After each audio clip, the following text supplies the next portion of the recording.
Hello everyone, how are you doing? This is MD Tech here with another quick tutorial.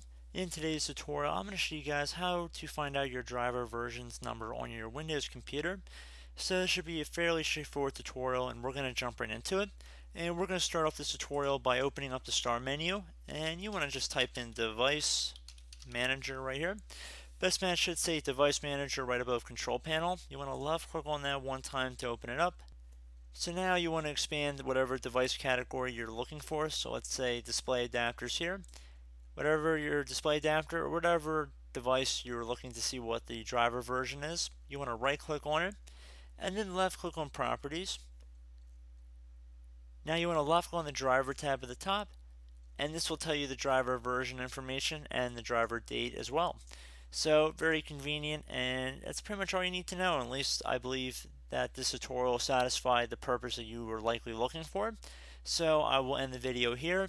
I do hope I was able to help you guys out. And as always, thank you for watching, and I look forward to catching you all in the next tutorial. Goodbye.